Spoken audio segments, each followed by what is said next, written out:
More recently in the news, an issue of geoengineering has come up, and had a question about specifically stratosphere aerosol geoengineering, also called chemtrails. We see those on a regular basis here in California. Would you care to comment on that? We can't think that these chemicals that they create in aerosol cans and in our ingredients we put on, even on our skin and food that we're putting in us, can be healthy for us. Why there's an increase when we have such great medical science today? Why is there an increase of flus, an increase of other diseases that hadn't been here before? Why are people getting sickly all the time? And with the chemtrails, I really just didn't know what they were. And then one day I was actually at a Ron Paul protest, and I was standing with a military veteran. He was a very decorated military veteran, older gentleman, and he said, "Wow, we sure have some chemtrails today." And I looked at him, I said, "What do you mean we have chemtrails?" He goes, "Look up in the sky." I go, "Oh, those lines." I said, "I was wondering what they are." He goes, "I worked in the military." And he said, "Young lady, I worked for the people that are putting that in the sky."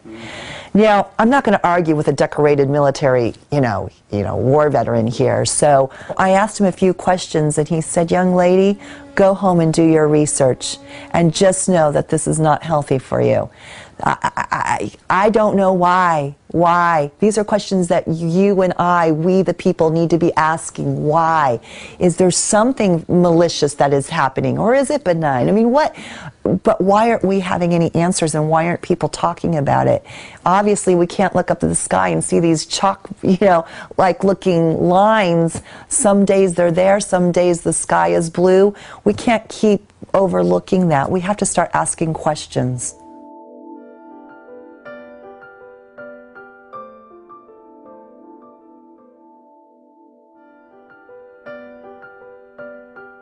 So what would you say to those scientists that say those are just normal contrails? It was about a month ago, 2 months ago, I was out in the desert, and the sky in the morning was clear blue, clear blue.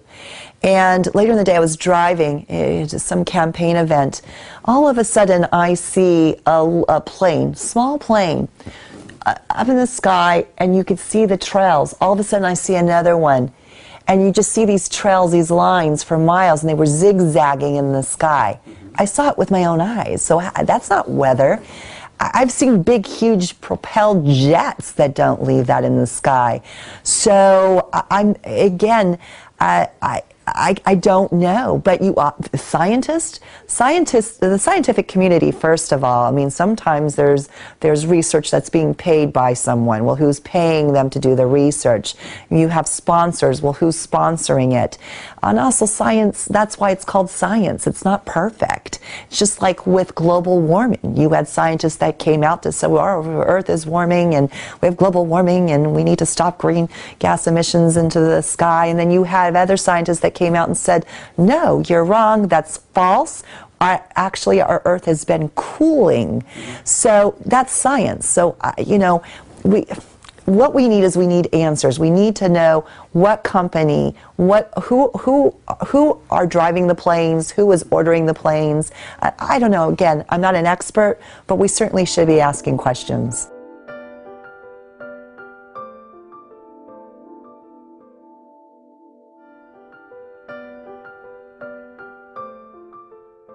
The environmentalists that are out there, how come they're not addressing that? Well, of course, because the special interests, the globalists, that's who that pays them their pockets to go out and be the activists that they claim to be.